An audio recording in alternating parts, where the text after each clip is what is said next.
आप देख रहे हैं सुनील श्रीवास्तव के साथ हिंदी भूतिया स्टोरी। अच्छी लगा कर तो सब्सक्राइब कर लिया करो। आप देख लेते हो मगर सब्सक्राइब नहीं करते।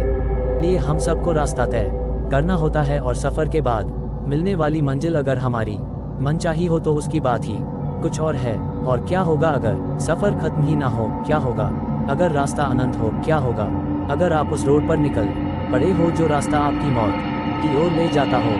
हम चलते हैं ना खत्म होने वाली सड़क की तरफ। विनय और उसके साथ दोस्त अमीर बाप के बिगड़े हुए लड़के थे। उन्हें ना गरीबों की परवाह थी और ना ही फिक्र। उनका जो मन करता था वह करते थे। उनका कोई कुछ बिगाड़ने वाला नहीं था। लेकिन कभी ना कभी उन पहाड़ के नीचे आता जरूर है, कभी जल्दी तो कभी देर से।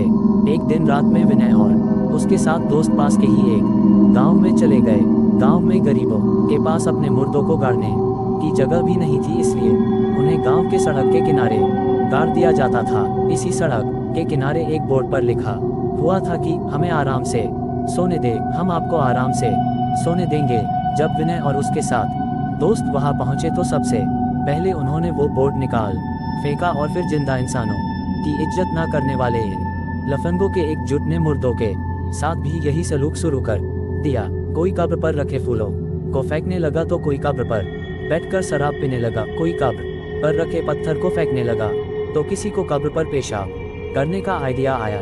जब इन गिरी हुई हरकतों से इनका मन भर गया तो वह आगे बढ़ गए। अभी तक जो हुआ वह विनय और उनके दोस्तों ने किया, पर अब किसी और की बारी थी।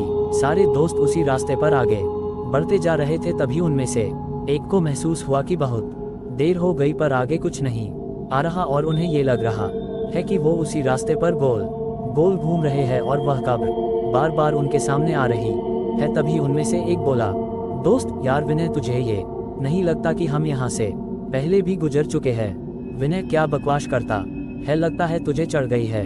2-3 घंटे और चलने के बाद दोस्त की नज़र उसकी घड़ी पर जाती है। उसकी घड़ी पर 7 बज रहे हैं और यह शाम के 7 बजे तो नहीं हो सकते, मतलब यह सुबह के 7 बजे है। और अब वो सब इस बात को समझ जाते हैं कि ना तो ये रोड खत्म हो रहा है और ना ही रात। वो रास्ते पर थके हारे चल रहे थे। तभी उनके सामने एक चुड़ैल आकर खड़ी हो गई। उसके बालों से उसका पूरा मुंह छुपा हुआ था, केवल उसकी एक लाल आंख नजर आ रही थी। इससे पहले वो डर के मारे भागते वो बोली, चुड़ैल, हमने कहा था ना कि हमें सोने दो, कहा था ना हमने। ये कहते हुए उसने अपने हाथ में रखा एक भला सारे दोस्तों की तरफ फेंका और उनमें से एक के सीने में आकर लगा और उसकी मौत हो गई। घर से 8 निकले थे और अब वो केवल 7 बचे। वह वहां से भागने लगे। तभी उनके सामने एक पिशाच आकर खड़ा हो गया। उसके चेहरे पर ना तो कान था और ना नाक था, उसके एक आंख था और एक मुंह था। तभी वह पिशाच बोला, हमने कहा था ना कि हमें सोने दो, कहा था ना। तभी वह पिशाच अपने दोनों हाथ ऊपर किए और देखते ही देखते उसके आसपास के पेड़ उखड़ने लगे और वह पेड़ आकर उन दोस्तों के ऊपर गिरे। इन सब के बीच 3 और दोस्तों की मौत हो गई और अब इनमें केवल 4 लोग बचे हुए थे। चारों दोस्त तुरंत वहां से भागने लगे। सब लोग थके हुए थे और पीने के लिए पानी भी नहीं था और रात खत्म होने का नाम ही नहीं ले रही थी और ना ही वह रास्ता खत्म होने का नाम ले रहा था।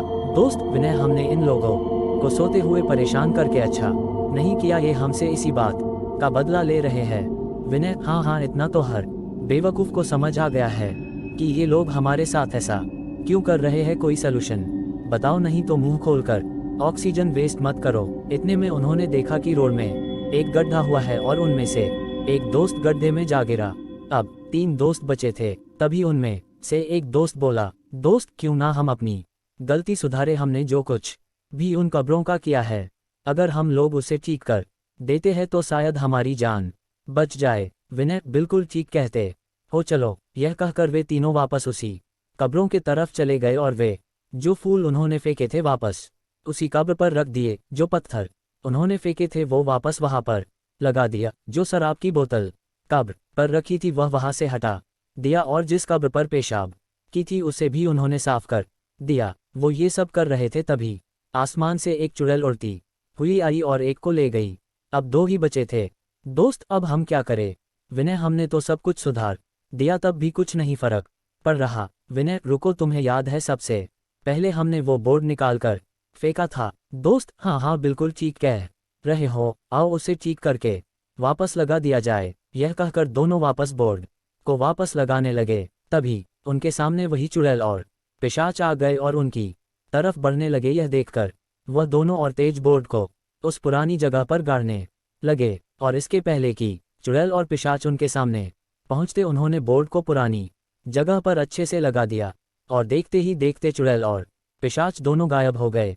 और अब धीरे धीरे आसमान से अंधेरा जाने लगा और सुबह हो गई। बचे हुए दोनों दोस्त अपनी गाड़ी में बैठकर भाग गए। अब इन सोते हुए लोगों को दोबारा कोई नहीं परेशान करेगा।